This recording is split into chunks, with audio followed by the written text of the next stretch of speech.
지난 시간에 하나님께서 이제 이스라엘 백성들에게 법을 만들어 주셨어요.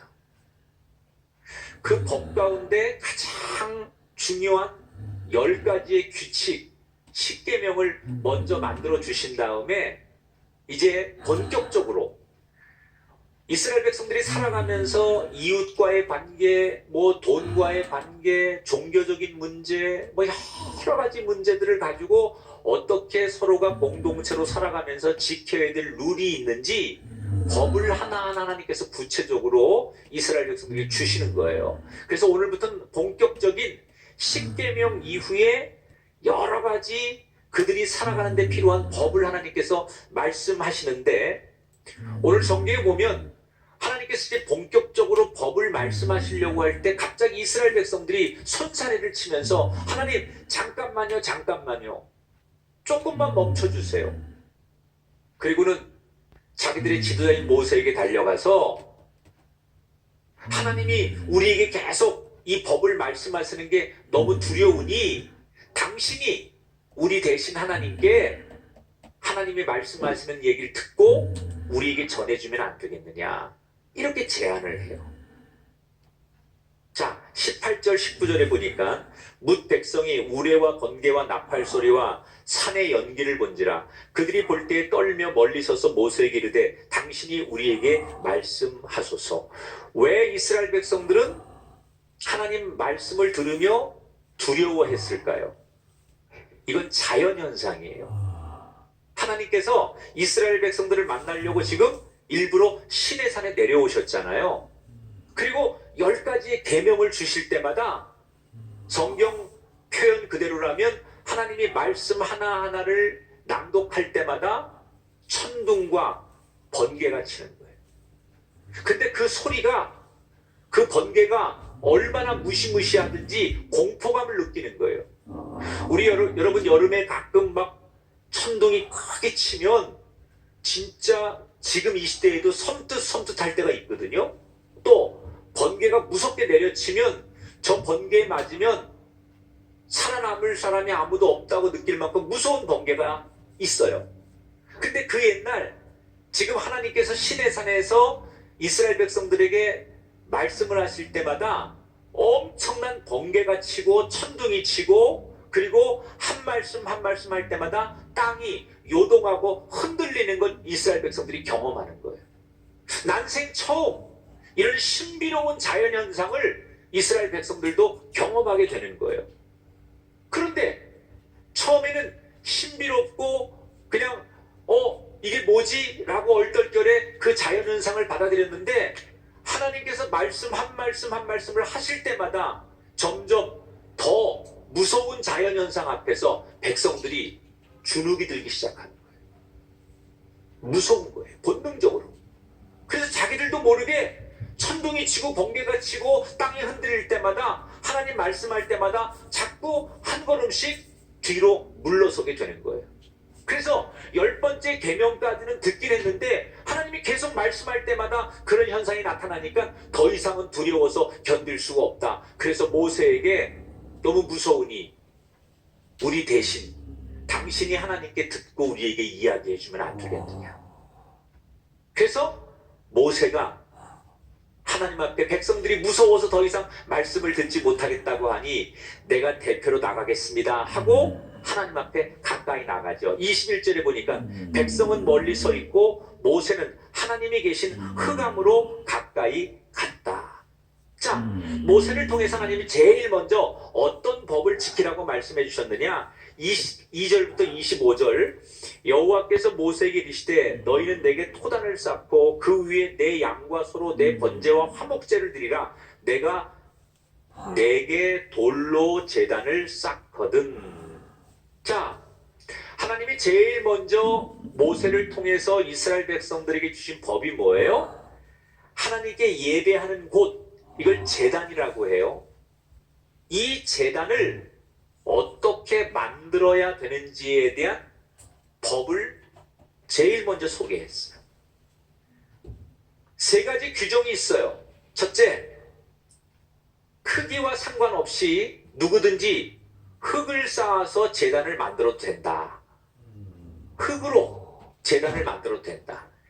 여러분, 이스라엘 백성들이 이집트에서 비록 종살이를 했지만 이집트 땅에 그 애굽 사람들이 섬기는 신전에 가보면 얼마나 의리의리한지 몰라요. 이집트만이 아니라 고대 중동의 시대 어느 나라를 가도 그 나라에서 가장 화려하고 가장 크고 웅장한 건물은 신전이에요. 신을 모시는 신전은 당연히 어느 시대든지 어느 나라든지 가장 크고 화려한 게 상식입니다.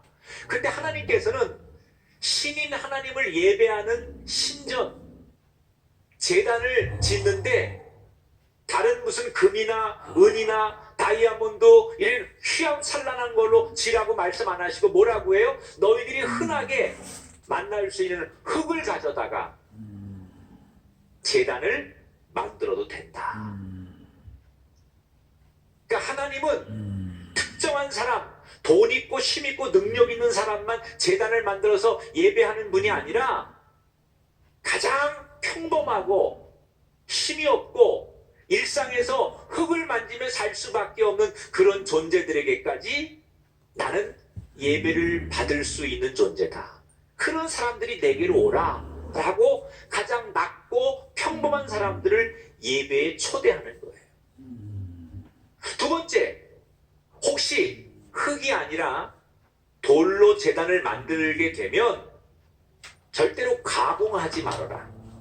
여러분, 우리가 돌을 채석해서 그 돌을 매끈하게도 만들고 또 무늬도 내고 모양도 내고 그렇게 해서 항상 예쁘고 좋은 건축에 쓰잖아요.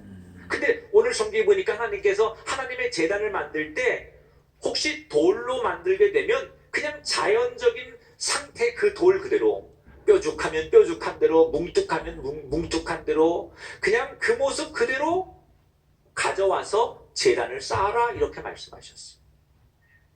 왜? 여러분, 채석장에 가서 돌을 가져다가 그걸 예쁘게 다듬고 모양을 내려면 가난한 사람들은 그런 거 못해요. 돈 있는 사람, 힘 있는 사람만 그런 거 하는 거예요.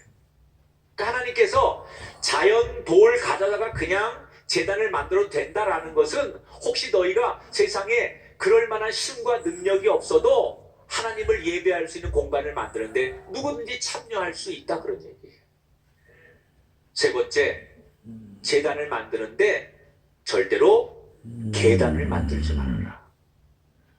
왜 하나님께서 하나님 앞에 예배하는 제단을 만드는데 계단을 만들지 말라고 하셨을까? 여러 학자들의 연구 논문에 보면 몇 가지 이유가 있어요. 우선은 구약의 사람들은 거룩함을 얘기할 때 자기의 속살을 보이면 안 돼요. 그런데 제사장들이 옛날에 입었던 옷이 어떤 거냐면 우리가 지금 입었던 원피스 같은 거. 가끔 저도 여러분 왜 제가 뭐 가운을 입잖아요. 목사 성직 가운을 입을 때 그 가운은 이렇게 원피스처럼 돼 있잖아요. 그런데 그런 원피스 같은 옷을 입고 제사장이 만약에 계단에 오르게 되면 이 다리 밑에 속살이 보이게 되는 거예요. 그러니까 이거는 하나님 앞에 속살을 보인다는 것은 경건하지 않다. 뭐 이런 의미를 담고도 있고, 또 계단을 만든다는 건 역시 가난하고 평범한 사람들은 할 수가 없어요. 돈이 있거나 기술이 있거나 능력이 있는 사람만 계단을 만들지 평범한 사람들은 계단을 만들 수 없으니까 이건 역시 누구든지 하나님의 제단을 만드는데 평범한 사람이 참여할 수 있도록 기회를 주시는 거예요. 또 저는 하나님이 이런 배려도 하시지 않았을까? 오늘 우리가 장애인 주일로 지키는데 혹시 공동체 구성원들 가운데 걷지 못하는 장애인들이 있거나 나이가 많아서 이 보행하는데 불편을 느끼는 노인들이 있거나 힘없는 사람들을 배려하기 위해서 계단이 있다는 것은 장애인들이나 힘없는 사람들은 올라갈 수가 없잖아요. 그러니까 하나님의 성전을 그렇게 만들어 놓으면 그런 사람들은 제단에 가서 제사를 드릴 수 없으니 누구든지 올 수 있도록 낮고 힘없고 사람들에게 소외당하는 그 누구도 하나님의 제단에 들어올 수 있도록 계단을 만들지 말아라. 하나님께서 그렇게 배려를 하셨다고 봐요. 그러니까 이 세 가지의 규정은 결국 똑같은 주제예요. 하나님을 만나기를 원하면 누구나 제단을 쌓고 예배를 드릴 수 있다는 거예요. 그 재료나 모양이 중요하지 않아요. 그게 얼마의 값어치가 있느냐, 그게 중요하지 않다는 거예요. 하나님은 그저 하나만 보시는 거예요. 네가 어떤 모습으로 어떻게 살고 어느 자리에 있고 얼마나 능력이 있든 없든 상관하지 않고 내 이름을 기념하기를 원하면 나는 너의 마음과 예배를 받아서 너를 복되게 할 것이다. 사랑하는 여러분, 하나님을 예배하기 위해서 우리가 때로는 내 스스로 너무나 초라하고 볼품이 없더라도 하나님은 그런 볼품 없는 나의 모습 자체를 다 받아주시고 인정해 주신 분이라는 거예요. 지금 하나님께서 누구에게 이런 약속을 하고 규정을 주시는 거예요? 이스라엘 백성들에게. 여러분, 이스라엘 백성들이 하나님 앞에 뭐를 잘해서 하나님이 이렇게 법을 주시고 약속을 주시는 게 아닙니다. 이스라엘 백성들은 늘 하나님 앞에 불평하고 하나님의 음성 듣는 게 무섭다고 못 듣겠다고 뒷걸음치고 도망가는 철부지들입니다. 그런데 그런 이스라엘 백성들을 하나님께서 이렇게 엄청난 사랑과 그들을 인정하시고 그들을 배려하시는 이유가 뭐예요? 다른 이유는 하나도 없어요. 그들이 뭘 잘해서가 아니라 하나님이 그들을 그냥 사랑하시기 때문에. 여러분, 사랑의 조건이 있나요? 사랑의 조건이 붙으면 그건 사랑이 아니에요. 거래죠, 거래. 자, 이제 출애굽기 21장으로 넘어가면 이제 아주 구체적인 십계명의 시행세칙 같은 여러 법들을 말씀하기 시작해요. 첫 번째로 21장 1절 2절에 보니까 일상생활에서 살아가면서 지켜야 될 법 가운데 제일 먼저 뭘 말씀하시느냐, 내가 백성 앞에 세울 법규는 이러하니라. 내가 히브리 종을 사면 그는 6해 동안 섬길 것이요. 자, 하나님이 무슨 얘기 했느냐, 당시에 신분제도였으니까 노예를 부리고 종을 부렸어요. 이 종들을, 노예들을 어떻게 대해야 되는지에 대한 법을 말씀하시는 거예요. 근데 좀 이상하죠. 하나님이 많은 법들을 말씀하시면서 왜 제일 먼저 노예에 대한 규정을 앞에다가 소개하셨을까? 이스라엘 백성들은 비록 지금 자유인이 되었지만 얼마 전까지만 해도 이집트 땅에서 평생을 노예로 살던 사람들이에요. 그런데 하나님의 은혜로 그들이 이제 자유를 얻었고 약속의 땅을 향해 가고 있는 거예요. 근데 이스라엘 백성들 마음속에 어떤 게 있었냐면, 우리가 평생 노예로 살았는데 이제 자유를 얻었고 약속의 땅에 들어가서 우리가 좀 잘 살게 되면 나도 노예를 부리고 살았으면 좋겠다. 일종의 보상 심리 같은 거예요. 내가 평생을 종으로 살았으니, 근데 어느 날 종에서 자유를 얻었고 내가 조금 힘이 있어지면 나도 종을 부리며 살고 싶다라고 하는 일종의 인간의 본능적인 보상 심리가 이스라엘 백성들 마음속에 자리 잡고 있었던 거예요. 하나님께서 이스라엘 백성들의 마음을 너무나 잘 알고 있었어요. 그냥 내버려 두면 자기들의 과거 생각은 안 하고 자기들이 앞으로 벌어질 일들, 당연한 것만 누리려고 하는 이스라엘 백성들에게 이 규정을 제일 먼저 말씀을 의도적으로 하시는 거예요. 자, 뭐라고 말씀하세요?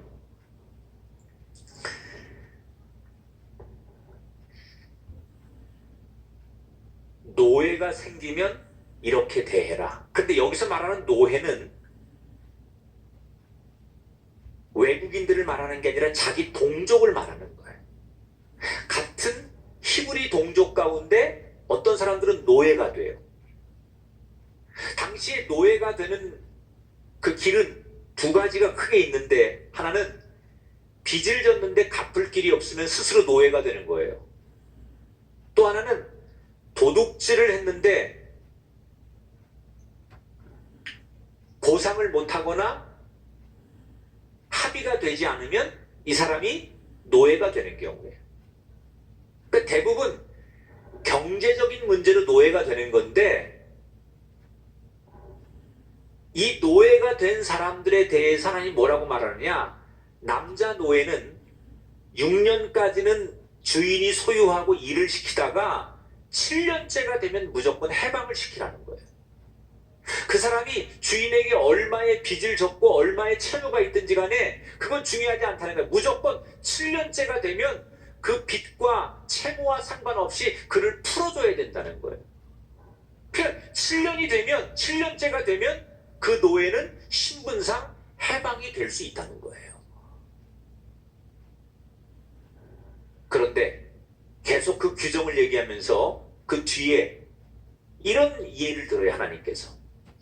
만약에 노예가 결혼을 했어요. 젊은 노예가 우리 집에 와서 노예 생활을 하는데 주인이 혼자 둘 수 없으니까 다른 여자 노예를 붙여서 결혼을 시켜서 가정을 갖게 했어요. 그리고 아기를 낳았어요. 근데 세월이 지나서 7년째가 되어서 이 남자 노예가 이제 자유를 찾을 수 있게 됐을 때, 이 남자는 자유를 찾을 수 있지만 나머지 아내 되는 여자 노예와 자식은 주인의 소유니까 자유를 줄 수가 없는 거예요. 이때 자유를 찾을 수 있는 권한을 가진 남자 노예가 내가 분명히 7년째가 되어서 자유를 찾을 수 있지만 사랑하는 아내와 자식을 두고 나 혼자만 자유를 찾아 밖에 나가 살 수 없다. 오히려 자유보다는 내 가족을 지키고 사랑하는 가족들 옆에 있는 게 낫겠다라고 생각해서 자기가 스스로 나는 계속 노예로 살겠습니다 라고 선언을 하는 노예들이 있었어요. 그러면 주인과 함께 재판장 앞에 가가지고 이 노예가 내가 스스로 평생 이 주인의 노예로 살겠습니다 라고 선택한 것을 증명하기 위해서 귀를 송곳으로 뚫어가지고, 우리를 말하면 귀걸이 같은 걸 하고 다니는 거예요. 그러면 그게 저 사람은 평생 자기가 스스로 내가 종으로 살겠습니다, 노예로 살겠습니다 라고 자기가 선택해서 노예로 사는 사람이구나 라는 것을 신분으로 보여주는 거예요. 그러니까 요즘 남자들이 멋내느라고 막 귀를 뚫는데, 물론 그런 뜻은 아니겠지만 원래 성경에서 이 귀를 뚫게 된 시초가 스스로 내가 자발적인 종이 되겠습니다 라는 의미로 뚫은 거예요. 그러니까 함부로 뚫지 말아요. 그러니까 내가 이 여자의 종으로 살겠습니다 그때만 뚫어요. 여러분, 이 자발적인 종, 이 사람들은 돈보다는, 자유보다는 가족과 사랑을 선택하는 사람들이에요. 이걸 자발적인 종이라고 해요. 누가 시켜서가 아니라 내가 사랑하는 가족들, 또 내가 좋아하는 사람들, 이걸 위해서 기꺼이 내가 종이 되어서 살겠다라고 귀를 뚫는 사람들. 이런 대표적인 분이 예수님이에요. 예수님은 자발적으로 십자가에 달려서 손과 발에 대못의 구멍이 나시고 인류를 위해, 우리를 위해 모든 죄를 짊어지고 피 흘려 죽으셨어. 내가 죽어야 이 땅의 하나님의 백성들이 다시 살 수 있다는 것을 아셨기 때문에 스스로 십자가에서 낮아지신 자발적인 종. 예수님이 종됨으로, 예수님이 낮아짐으로 누구도 예수님을 비난하지 않아요. 예수님이 십자가에 낮아지고 종되었다고 예수님을 누구도 손가락질하지 않아요. 그 예수님을 가장 존귀하고 그 예수님을 가장 위대한 분으로 사람들은 바라봐요.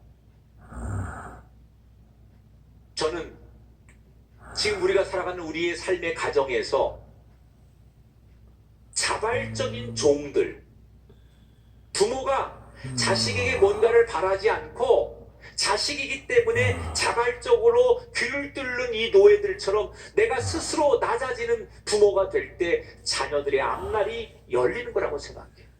배우자들끼리 어떤 조건에 의해서 순종하는 것이 아니라 내가 사랑하기 때문에, 가족이기 때문에, 배우자이기 때문에 스스로 내가 원하여 당신을 위해 희생하는 그런 존재가 되려고 할 때 그 가정의 부부가 회복이 되는 거 아니겠냐.